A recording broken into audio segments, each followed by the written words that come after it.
Good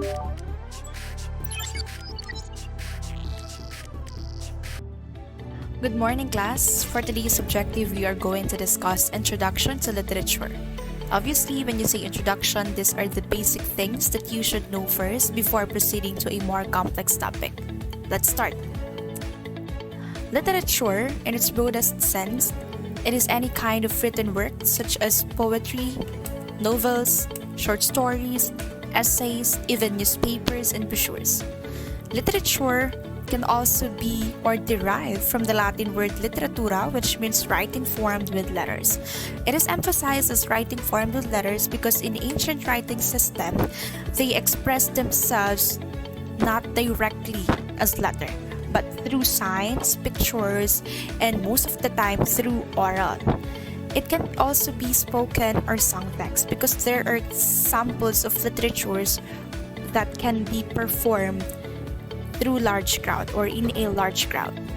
It can also be a fiction or non-fiction. And when we say fiction, these are the literature or books that are made up of author's imagination, meaning to say it doesn't have any proof and make believe. Ibig sabihin, hindi totoo, kuro-kuro, mga theories. While when we say non-fiction, these are the literature or books that gives us an explanation, gives us fact, meaning to say, it provides an evidences, it has proof. Sabihin totoo, kapani-paniwala, nangyayari sa realidad ng buhay.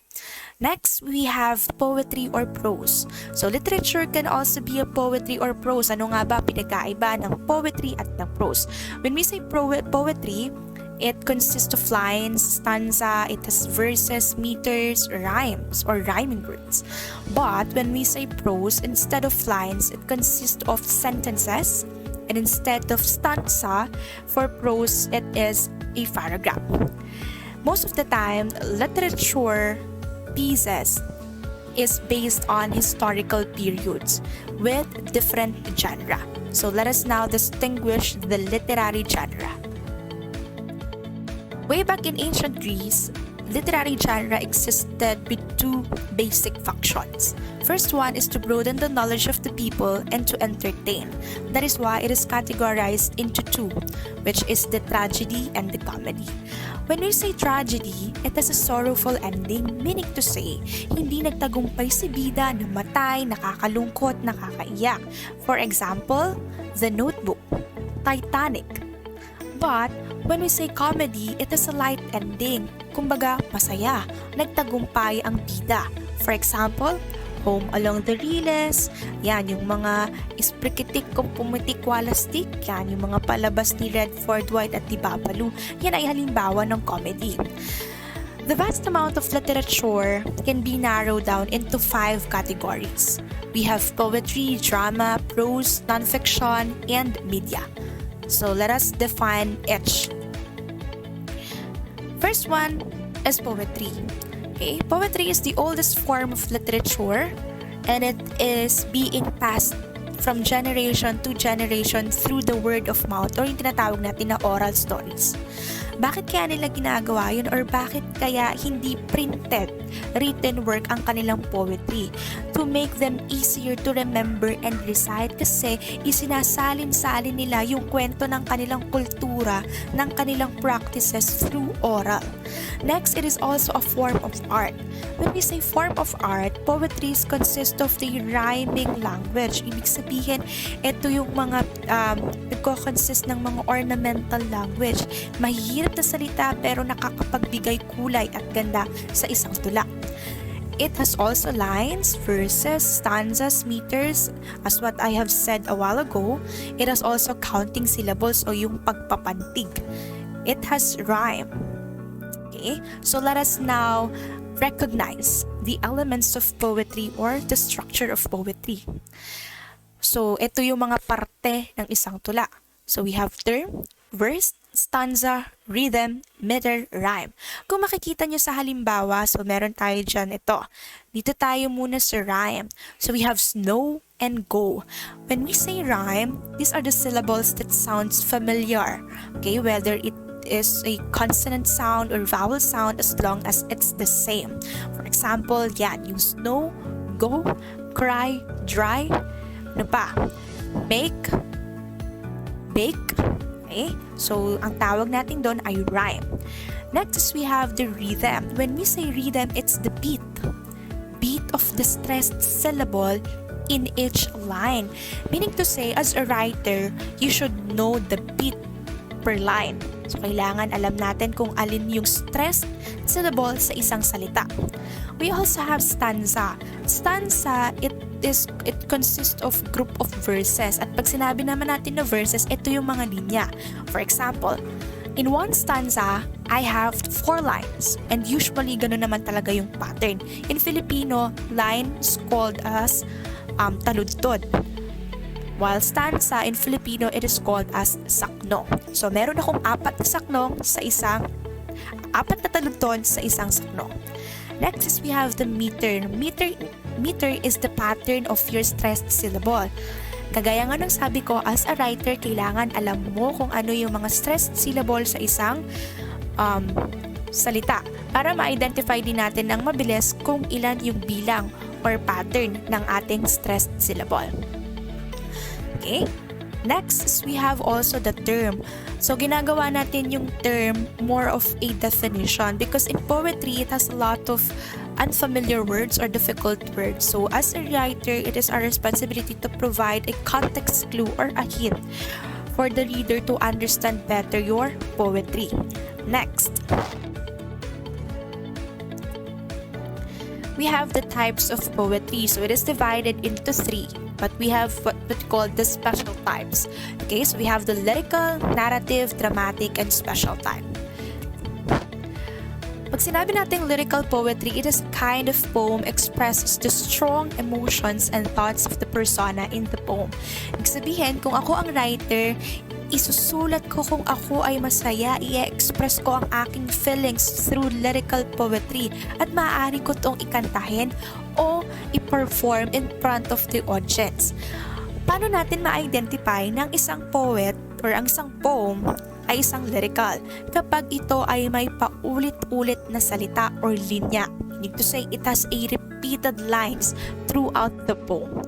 When we say narrative poetry, it is a form of poetry that tells a story, often making the voices of a narrator and characters. Meaning to say, as a poet, you are required to describe the event that is happening in your content para ma-visualize din ng reader mo kung ano yung nangyayari sa iyong content or sa iyong poem. We also have the dramatic poetry. Dramatic poetry in which one or more characters speak. So it is intense and emotional. So meaning to say, dramatic poetry, it can perform in front of the audience. Yan, so meron tayo yung mga halimbawa nito, yung Romeo and Juliet. That is an example of a dramatic poetry. Okay. Next, we have example of each type of poetry. Son, said my mother, when I was knee-high, you've knit clothes of to cover you, and not a rag have I. There's nothing in the house to make a boy breeches, nor shears to cut a cloth with, nor thread to take stitches. This poetry is an example of a narrative poetry because the author is describing po the things na ginagawa ng kanyang nanay nung ito pa ay nabubuhay. Next examples, we have Don't Tell Me. So if you notice, there are repeated lines. So this one obviously is an example of a lyrical poetry. Next example is the dramatic poetry. Words will never hurt me, but the lack of ones I want to hear from you might just kill me. So this one, pwede po itong gamitin sa isang dialogue, sa isang scene sa movie. That is why it is called as a dramatic poetry, and it consists of intense and emotional feelings. Okay. Next, we have the examples of lyrical poetry. We have sonnet, elegy, and ode. Sonnet, it consists of 14 lines and follows the iambic pentameter. Paano ba natin malalaman na ang isang verse or ang isang line ay nagko-compose ng tinatawag natin na iambic pentameter? Pag sinabi natin na iambic pentameter, ito yung pare-parehong bilang ng stressed and unstressed syllable. So, ibig sabihin, equal dapat. So, paano natin malalaman na ang isang salita ay accented or unaccented? So, kailangan masasabi natin na isang word ay mayroong accented syllable kapag ka may vibration. Pag walang vibration, ito ay tinatawag na unaccented or unstressed syllables. Next one is we have the elegy. When we say elegy, it is a mournful, sad, or melancholic poem or a song that expresses sorrow for someone who has been lost or died. So kung nangungulila ang isang tao at hindi niya ma-express, masabi ang kanyang feelings, pwede niya itong isulat at ang tawag natin doon is an elegy. Opposite naman siya ng ode kasi ang ode ito ay masaya, light, kumbaga motivated, alive, enthusiastic. So yun po ay halimbawa ng ode. Next is we have the narrative poem. So we have two types of a narrative poetry. We have epic and ballad. Pag sinabi natin na epic, it is a long narrative poem. Okay? Kinukwento dito or sinasalaysay dito yung adventure and achievements of a hero. So kulang ang isang araw, ang isang oras para matapos ang isang epiko. Example is the Beowulf, the Odyssey, the Iliad. Second is the ballad. So it is intended to be sung. For example, yung mga chants, yung mga rituals, sa karaniwang nating nakikita sa different regions. So because it is part of their culture, it is part of their norms, or it is part of their practices. Okay. Next is we have the dramatic poetry. So this type of poetry is under special type of poetry. So we have haiku, free verse, limerick, name poems, and conflict poems. Let's have the haiku first. A haiku, it is a Japanese poetry which consists of 3 lines and 17 syllables, which follows the pattern of 5-7-5. So most of the time, the theme of a haiku is nature. So kalikasan ang theme niya. And the most popular poet for haiku ay si Matsuo Basho. Okay? Next, number 2 is the free verse. Pag sinabi natin free verse, from the word free, ibig sabihin malaya. Ito ay tinatawag natin na malayang taluturan kasi ito ay hindi nagre-required na dapat yan ay may tugma, yan dapat ay may sukat, dapat yan ay may 4 na taludtod, may 4 na sakno, o di kaya naman ay may format. Kumbaga, yan ay free, malaya kang magsulat sa iyong tula. Next is we have the limerick. When we say limerick, it is light-hearted, humorous poem. So dito napapasok yung mga joke or yung mga punchline. So minsan kapag bumabanat ka sa iyong kasintahan, ang tawag natin dyan is limerick. Okay? So, yan po yan. Next, number 4 is we have the name poems. Pag sinabi natin na name poems, each letter of our name, we need to make a statement. Okay? Depende kung yan ay tungkol sa atin or so kung anong mga bagay na gusto natin. Next one is we have the concrete poems. Concrete poems is also called as a shape poem.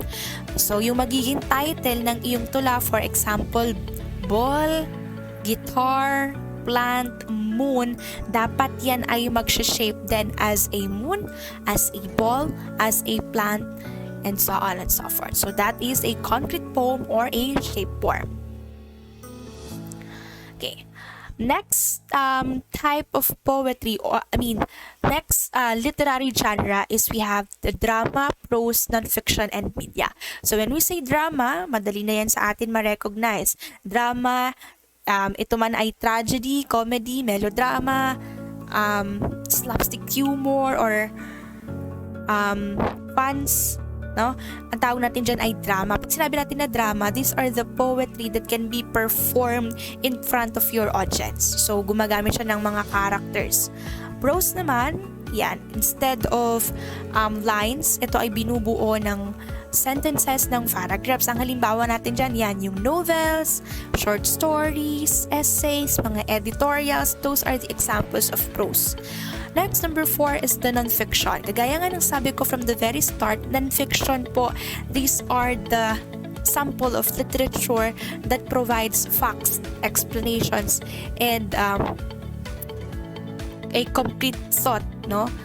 isang makatotohanang pagpapahayag about a specific content. So, ang tawag natin doon ay non-fiction. May pruweba, may katotohanan, and can happen in a real-life situation. Next, number 5, media. So, paano pumapasok si media sa literature? So, sa number 2, meron tayong drama. Ibig sabihin, yung dramatic poetry, pwede pala siyang mapanood or maipalabas through the use of media. Ang halimbawa natin dyan is yung Romeo and Juliet, The Notebook. It was a printed literature but can act, no? But can dramatize. Ang tawag po natin dyan media kapag napapanood na po natin. Okay? So those are the literary genre. Ulitin ko lang, we have poetry, drama, prose, non-fiction, and media. Sa elements naman po ng poetry, meron tayong tinatawag na term, verse, rhyme, rhythm, and meter. While sa types of poetry naman po, we have lyrical poetry, narrative poetry, and dramatic poetry. So that's it for today, class. Thank you for watching, and I hope that you gained something about literature. See you next class! For more ICCT College's video updates, please subscribe and click the notification button.